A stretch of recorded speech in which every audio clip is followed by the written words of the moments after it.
The banyan city જેસી education trust Spandan school Karelibagh all Gujarat દ્વારા special ચિલ્ડ્રન્સના dance કોમ્પિટિશનનું આયોજન કરવામાં આવ્યું, જેમાં ગુજરાતના અલગ અલગ શહેરોમાંથી બાળકોએ ભાગ લીધો હતો. ઐશ્વર્યા વોરિયર મુખ્ય મહેમાન તરીકે અને અતિથિ વિશેષ એસીપી ડીએમ વ્યાસ અને માજી કેબિનેટ મિનિસ્ટર રાજેન્દ્ર ત્રિવેદી પણ ખાસ ઉપસ્થિત રહ્યા હતા. જજ તરીકે વડોદરાના ખ્યાતનામ ડાન્સના જાણકાર નિલેશભાઈ પારેખ અને શ્રીમતી સપના નંદાની પધાર્યા હતા. પ્રમુખ શ્રી ભરતભાઈ દેસાઈ અને સમગ્ર ટ્રસ્ટીઓ દ્વારા સ્પંદન સ્કૂલના 50 વર્ષની ઉજવણીના ભાગરૂપે આ કાર્યક્રમ કરવામાં આવ્યો હતો.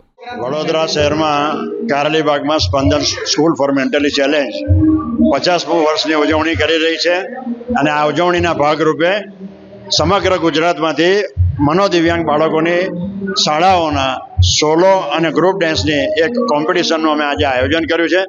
આજે ભાવનગર, રાજકોટ, સુરત, વડોદરા અને અમદાવાદથી આ ગ્રુપ્સ બધા અહીંયા વડોદરા આવેલા છે અને લગભગ 19 ટીમોએ આ કોમ્પિટિશનમાં ભાગ લીધો છે. અમને ગર્વ એટલા માટે છે કે વડોદરા શહેરમાં અમારા જેવી બીજી 16 સંસ્થાઓ છે અને એનું અમે એક ઓર્ગેનાઇઝેશન બનાવેલું છે કે જેનું નામ સોચ અમે રાખેલું છે, નઈ સોચ.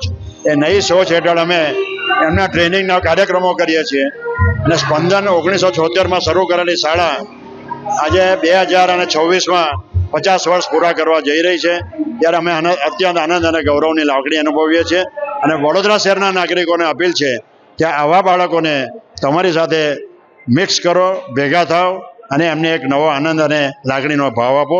એ જ અમારી અભ્યર્થના છે. Bharat Desai, president Spandan school for mentally challenge.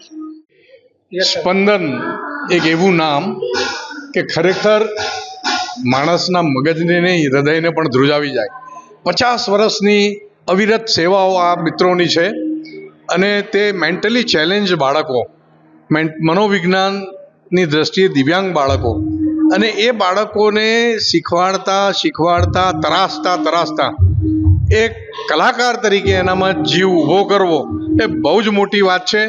અને જે દિવ્યાંગ શબ્દ જે આદરણીય પ્રધાનમંત્રી શ્રી મોદીજીએ સીએમ હતા ત્યારે આપ્યો હતો, એને ચરિતાર્થ કરે છે અને લગભગ ગુજરાતમાંથી 8 જેટલા શહેરોમાંથી આ વિવિધ જે ડાન્સ માટે આ બાળકો, મનોવિજ્ઞાન બાળકો આવ્યા છે. અદ્ભુત કુશળતા એમણે દર્શાવી છે.